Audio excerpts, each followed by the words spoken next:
জেনজির প্রধানমন্ত্রীর মাস্টার প্ল্যানে এবার বদলে যেতে শুরু করেছে নেপাল। ক্ষমতাবানের বিলাসিতা এই বহুদিনের ধারণাকে ভেঙে চুরমার করে দিচ্ছে দেশটির এক তরুণ নেতা। গণঅভ্যুত্থানের পর সম্পূর্ণ ভিন্ন এক পথে হাঁটছে দেশটি, আর সেই পথের নেতৃত্বে মাত্র 35 বছর বয়সী তরুণ প্রধানমন্ত্রী বালেন্দ্র শাহ, যার সিদ্ধান্তে কেঁপে উঠছে পুরো রাজনৈতিক সংস্কৃতি। ক্ষমতায় এসে একের পর এক সাহসী পদক্ষেপ, যেখানে আইনের চোখে সবাই সমান। মন্ত্রী, নেতা, এমনকি প্রধানমন্ত্রী নিজেও ভিআইপি কালচারের অবসান থেকে শুরু করে দুর্নীতির বিরুদ্ধে জিরো টলারেন্স সবকিছুই যেন বদলে দিচ্ছে পুরো রাষ্ট্রযন্ত্র।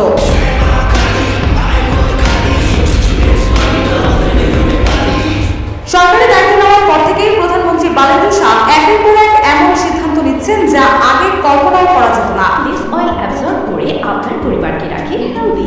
ফুড গ্রেড ম্যাটেরিয়ালে তৈরি যমুনা কুকওয়্যার।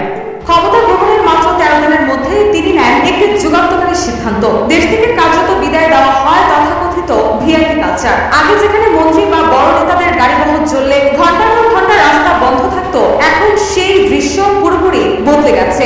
রাজধানী কাঠমান্ডুর ব্যস্ত সড়কে এখন আর কোনো নেতার জন্য সাধারণ মানুষকে অপেক্ষা করতে হয় না। এমনকি প্রধানমন্ত্রী বা মন্ত্রীদের গাড়িও এখন ট্রাফিক আইনের বাইরে নয়। ট্রাফিক পুলিশকে দেওয়া হয়েছে সর্বোচ্চ ক্ষমতা। প্রয়োজনে ট্রাফিক পুলিশ মন্ত্রী ও এমপিদের গাড়ি থামিয়ে তল্লাশিও করতে পারবে।